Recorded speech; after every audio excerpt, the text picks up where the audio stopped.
Você está no canal Melhores Cortes do Brasil. Se não é inscrito aí, já aproveita para se inscrever para você receber sempre que tiver um vídeo novo aqui com um corte de algum podcast. Aproveita para dar um like também aqui nesse vídeo. Tá rolando uma parada louca lá na Ucrânia, né, cara? O Putin meio que quer uma parte da Ucrânia pra Rússia, né? É um negócio assim? O cara tá nessa, né? Tá nessa. Tá O cara brincando não de abandona, Wars. Ele não larga esse osso, né? Eu acho que o que a gente está vendo agora é o novo normal, porque ao longo dos últimos 30 anos a gente se acostumou com a liderança americana e a ausência de conflito entre grandes potências. Não havia uma outra potência. Então esse tipo de conflito agora ele tem uma outra qualidade do que a invasão americana no Iraque ou vamos dizer outros conflitos que tivemos nos anos 90, 2000, porque agora tem o risco de haver um confronto entre duas grandes potências com armas nucleares, a Rússia de um lado e os Estados Unidos do outro. Cara, eu não sabia que tava tão tenso assim. O que acontece é que a Rússia finalmente, depois de 30 anos de passar por um processo de muita fraqueza, durante o qual ela não conseguiu defender o que ela considera a sua zona de influência, é um país muito enfraquecido depois do colapso da União Soviética. Então, os Estados Unidos acabou ampliando aos poucos sua esfera de influência. A Ucrânia não faz parte da OTAN, que é um acordo de defesa coletiva, que quer dizer, qualquer ataque a um membro da OTAN é um ataque a todos os países, portanto, todos precisam defender esse membro. A Ucrânia está fora disso, mas os Estados Unidos estavam começando a dar sinais de que até a Ucrânia poderia entrar na esfera de influência americana. E a Rússia agora, depois de 30 anos depois do colapso, está ganhando a força novamente para tentar retomar esse espaço. A China também está de olho nisso e, claramente, se os Estados Unidos permitir que a Rússia novamente aumentasse sua esfera de influência, claramente vai tomar isso como um sinal de que ela também pode, aos poucos, estabelecer essa zona que qualquer grande potência quer. Né? O que uma grande potência quer? Segurança, integridade física, territorial. Porque na história internacional, países às vezes desaparecem. Então, o que qualquer país quer é segurança de fronteiras e a melhor maneira de você ter segurança é você controlar seus vizinhos. Os Estados Unidos teve essa grande sorte de ter dois vizinhos fracos, Canadá e México, e ter dois oceanos que protegem os Estados Unidos. A China não tem essa sorte, que está cheio de outras grandes potências, e a Rússia sempre também buscou controlar a Europa Leste. Então agora, na verdade, é evidente que os Estados Unidos não conseguirá manter essa hegemonia que estabeleceu nos últimos 30 anos, e a Rússia aos poucos está querendo retomar esse espaço perdido. Então, mesmo se houver uma solução agora a curto prazo, essa tensão geopolítica veio para ficar. Entendi. É o novo normal. Isso é a Rússia fortalecida ou os outros países enfraquecidos que deram essa oportunidade? Você tá falando que os Estados Unidos se enfraqueceu, é Não, isso? tô perguntando, Eu acho que são os dois. O sistema, como a gente o conhece hoje, ele foi criado depois da Segunda Guerra Mundial e novamente depois da Guerra Fria. Então, os Estados Unidos estava muito superior. Claramente, era a única grande potência. A Rússia estava muito fragilizada e a China ainda não era uma grande potência. Então, era evidente que aquilo não era sustentável, que em algum momento a Rússia, que é uma superpotência energética, maior exportadora de gás natural, mas de vários outros produtos também, trigo, por exemplo, petróleo, que ela em algum momento ia se reerguer e reconquistar um espaço perdido. A China também cresceu a taxas incríveis ao longo dos últimos anos, vai superar os Estados Unidos. Então, essa posição privilegiada dos Estados Unidos, ela está se desfazendo agora. E esses processos de transição, eles sempre são difíceis, porque nenhum presidente americano pode dizer, ok, gente, lideramos a economia internacional por décadas, agora chegou a hora de passar o bastão para os chineses. Eles não podem fazer isso. Mas, ao mesmo tempo, a população americana não quer mais sustentar essa grande presença de bases. Por exemplo, havia um desejo americano de tirar as tropas do Afeganistão. O pessoal cansou, não queria mais. Então, eu acho que é um pouco dos dois. Um declínio relativo dos Estados Unidos, que é um país muito fragilizado agora, né, que tem uma tensão enorme interna. Eu estou mais preocupado com a democracia americana do que com a democracia brasileira. Sério? É uma situação horrível. Eu cresci, né? Eu fiz o colegial no interior dos Estados Unidos e essa galera vive num planeta diferente. São todos trumpistas, muitos seguem a teorias de conspiração. Eu mantenho esse contato com eles e eu fiz minha pós perto de Boston. Essas pessoas estão muito, muito mais distantes um do outro do que o bolsonarista e o petista aqui no Brasil. Lá Sério? você consegue, olhando o CEP da pessoa, você consegue saber em que essa pessoa vai votar. Entendi. As pessoas avisam no Tinder se eles são trumpistas ou democratas, etc. Então, em função dessa crise interna, os Estados Unidos não tem uma dificuldade imensa em se projetar como antes. Então, acho que são grandes ciclos históricos e não tanto a Rússia, mas acima de tudo a China terá um papel muito maior e o grande drama será negociar essa transição sem grande conflito. Que, aliás, deu certo 100 anos atrás, quando a Inglaterra dominava o mundo, os Estados Unidos estavam em ascensão e a Inglaterra deixou os Estados Unidos assumirem a dianteira sem entrar em conflito com ela. Até porque já tinham perdido uma vez, né? Olha, eles sabiam que não fazia sentido, era muito melhor se aliar à nova grande potência. Sim. Mas os Estados Unidos, ao longo dos últimos 100 anos, enfrentou uma ameaça existencial 3 vezes. A Alemanha imperial na Primeira Guerra Mundial. Aí, de maneira preventiva, os Estados Unidos entrou para derrotar a Alemanha, porque sabia que se a Alemanha ia vencer na Primeira Guerra Mundial, o próximo alvo seriam os Estados Unidos. Aí, de novo, a Alemanha nazista e Japão imperial. Derrotou os dois para não sofrer um ataque depois. Acabou, na verdade, sofrendo no Havaí, né? Pearl Harbor. Agora, com a China, a estratégia foi outra. Foi de querer abraçar a China economicamente, fazer comércio com os chineses, se abrir a eles, na esperança de que os chineses, ao se desenvolver economicamente, iam aceitar essa ordem. Que foi uma grande aposta e agora, aos poucos, os americanos se dão conta que aquilo não funcionou. Os chineses, graças à ajuda americana também, se desenvolveram, vão se transformar na maior economia do mundo, mas olham para os americanos e acham, a história americana é assim em comparação com a história chinesa. Então, para os chineses, jamais se integrariam num sistema liderado pelos Estados Unidos. E a Rússia também, a grande aposta de chamar a Rússia para dentro do sistema fracassou. A Rússia fazia parte do G8, aí saiu, aí voltou a ser G7. Então, esses dois estão claramente, não estarão dispostos a ter um papel secundário, né? Então, acho que a gente está indo claramente nesse caminho. E a Ucrânia? A Ucrânia está afim de integrar a Rússia? Cara, a Ucrânia realmente é um país que hoje está um pouco fora das esferas de influência e isso é um perigo para um país, porque a Alemanha, por exemplo, queria fazer parte da esfera de influência dos Estados Unidos, queria integrar a OTAN. Depois do fim da Guerra Fria, a Polônia também foi para esse lado. A Ucrânia, na verdade, é um país muito novo, independente faz 30 anos só. A capital ucraniana foi a primeira capital russa. Então, os dois países estão muito conectados. Entendi. Caralho, entendi. E a capital só depois ela migrou de Kiev para Moscou. Então, o Putin sempre fala, a Ucrânia não é um país independente, somos irmãos. E, de fato, muitos líderes...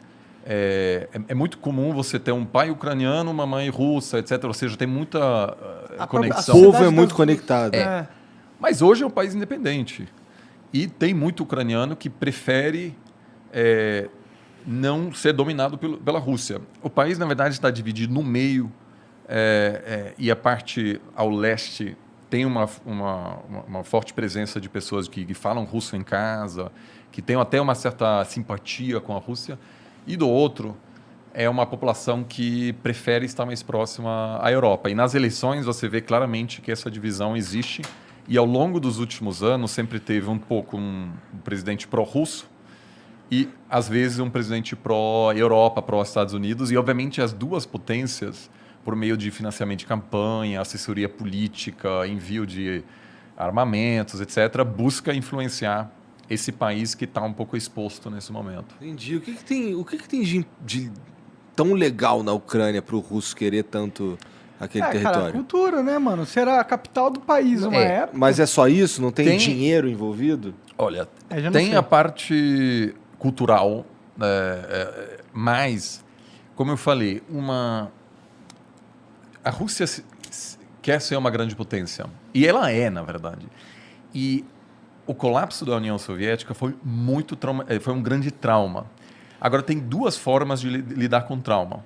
A Alemanha também queria ser uma grande potência, colapsou, foi ocupado por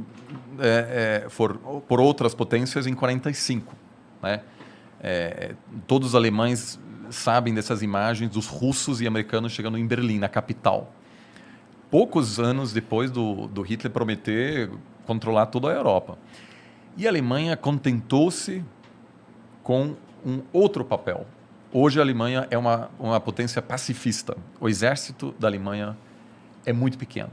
Quando a Alemanha foi chamada para participar da guerra no Afeganistão, eles toparam, mas depois se deram conta que não havia avião de transporte para levar as tropas para o Afeganistão. Ou seja, não tem umas forças armadas sérias.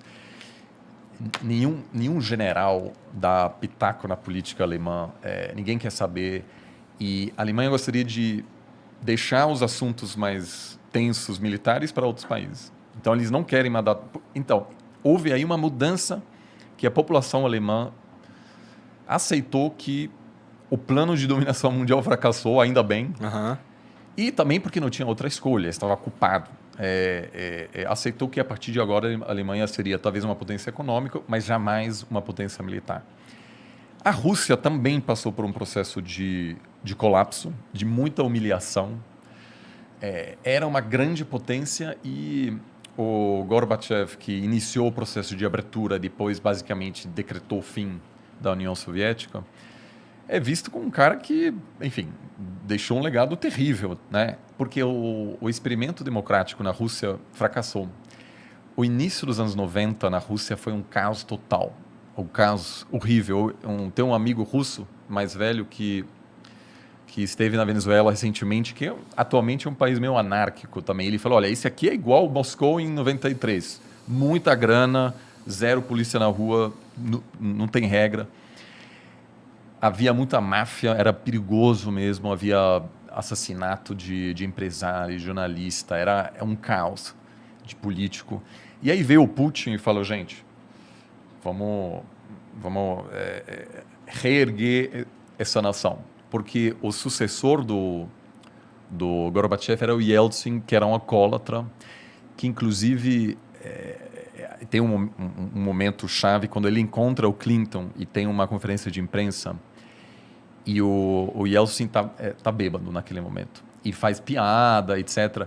E assim, o Clinton ri na cara dele. E para os russos é horrível, cara. Era uma grande potência nuclear, muito respeitada, temida no mundo, e aí havia um palhaço lá que está entregando toda a Europa Leste para os americanos. Aí o Putin vem e diz, chega com isso, vamos nos reconstruir. E apesar do russo Cara, médio ser... Desculpa a minha ignorância, mas como é que o Yeltsin sai e entra o Putin? O Yeltsin, na verdade, escolhe o Putin como sucessor e Tá. o Putin inicialmente ganha a eleição nos anos 90 e assume o poder em 99. E aí, aos poucos, ele encerra o experimento democrático na Rússia. Hoje não tem uma oposição séria, várias lideranças da oposição foram assassinadas, alguns super perto do parlamento. Mas o Putin, eu até diria hoje, numa eleição livre, talvez até ganharia, porque... Ele é popular lá. Trouxe ele o é popular. respeito. Uma das primeiras coisas que ele fez é adotar novamente o hino da União Soviética, né? Ou seja, uma pessoa que diz, olha, a Rússia merece ser uma grande potência e, portanto, a gente precisa de segurança nas nossas fronteiras. Então, quando você pergunta por que a Rússia não quer que a Ucrânia faça parte da zona de influência dos Estados Unidos é porque se um dia a Ucrânia fizer parte da OTAN, isso quer dizer que os Estados Unidos podem colocar mísseis, por exemplo, na Ucrânia que chegam em Moscou em uma questão de minutos. Nos anos 60, a União Soviética tentou colocar mísseis em Cuba e quase deu a Terceira Guerra Mundial. Por quê? Porque representou um risco existencial à integridade territorial dos Estados Unidos. Inaceitável para uma grande potência. Se você é uma potência pequena, faz parte. Né? Se você sei lá, a Finlândia ou aí você está muito perto da Rússia, é uma situação desconfortável, mas não tem o que fazer, basicamente. A Rússia, por outro lado, considera essa presença, essa fronteira com a OTAN inaceitável. Ela quer sua própria zona de influência. Então, isso eu não acho que a maioria da população russa hoje quer um confronto com a Ucrânia, mas claramente acha que o comportamento dos Estados Unidos, né, de tratar a Rússia como um país menor. Eu lembro que em 2012, na campanha presidencial, houve um debate entre o Romney e Obama, né, que Obama ganhou em 2012. E num debate assim, o Romney uma vez falou: a Rússia é um grande inimigo. E todo mundo riu dele e falou: a Rússia, sério? A Rússia é uma pequena potência, a Rússia já era. E aquilo repercutiu muito na Rússia, falando: olha, eles estão rindo da gente.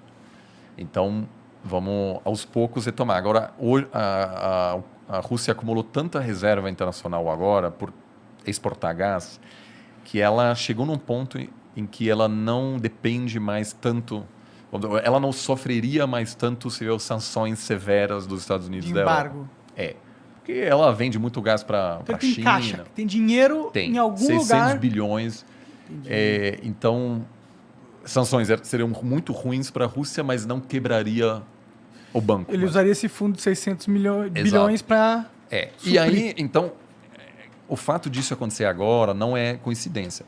Agora, a Ucrânia tem uma base industrial importante. Os russos jamais pensaram, os soviéticos, de que a Ucrânia seria um país independente. Tinha armas nucleares lá, tinha uma grande indústria que é fundamental para a União Soviética. E tem uma região que produz muito trigo. A Rússia é responsável por 1/3 da exportação de trigo do mundo, então é uma superpotência. E com a mudança climática, cada vez mais terras na Rússia podem ser utilizadas para a agricultura, que antigamente que interessante, era congelado permanentemente. E agora, com essa mudança, a Rússia vai se tornar um grande exportador de grãos. Agrícola, né? Porque a Sibéria, cara, tudo isso está aos poucos... A gente se fode com isso, porque vai ficar mais quente, aqui talvez vai ter lugares onde não vai... O Brasil pode ser um dos grandes perdedores, porque o padrão de chuvas já muda, né? Toda a produção agrícola brasileira precisa das chuvas da Amazônia. Então, se você tem um colapso lá, afeta a economia brasileira.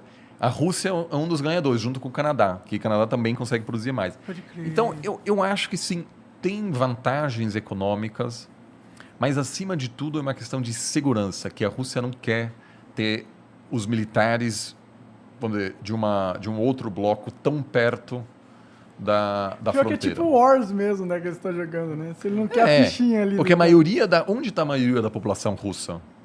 Está perto da Europa. Então, se você vai para... aliás, é incrível, se um dia vocês tiverem tempo, visitar a Sibéria, que, sobretudo no verão, é muito interessante. Você pode... A Sibéria vai... Aí, até do outro lado, a Rússia faz quase fronteira com a Alasca, né?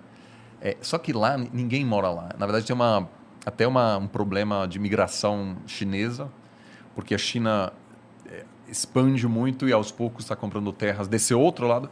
Mas a maioria da população russa está perto de Moscou, perto da Ucrânia. Então, o fato de você ter uma presença americana lá atrapalha os russos muito mais do que a ascensão chinesa que, enfim, acontece lá longe na Sibéria. E a China é mais um provável aliado da Rússia do que os Estados Unidos, né? E aí vem o grande problema, porque o que muita gente nos Estados Unidos diz? Botar sanções, se os russos invadirem a Ucrânia, por exemplo, tirar eles do sistema bancário internacional, impossibilitar que qualquer pessoa faça negócio com a Rússia. Isso para a China é excelente, porque a Rússia faz o quê? Vai ter que fazer negócio com a China. Então, sanções,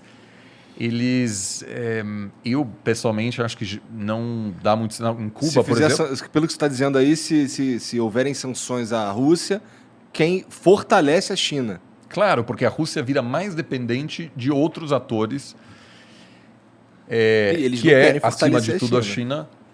E também, se você impuser sanções, o governo pode culpar qualquer problema apontando para as sanções. Dizer, a gente está super mal, mas é a culpa dos outros.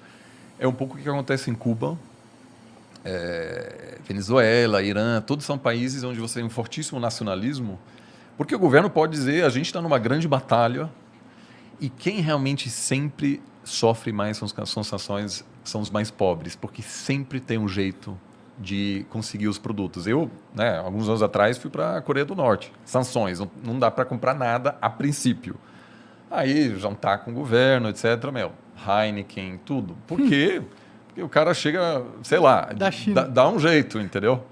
Tinha tudo. Então, a elite política não sofre com sanções, porque sempre conhece alguém que conhece alguém tal, que traz... Quem sofre é a galera mais pobre. Então, eu espero muito que essa não será uma das respostas do Ocidente, se tiver um conflito. Bom, esse aqui foi o corte de um podcast aí separado especialmente para você. Repito, se não é inscrito aqui, se inscreva, não deixe de dar o seu joinha aqui nesse vídeo e segue aí mais alguns vídeos caso você tenha interesse aí em acompanhar.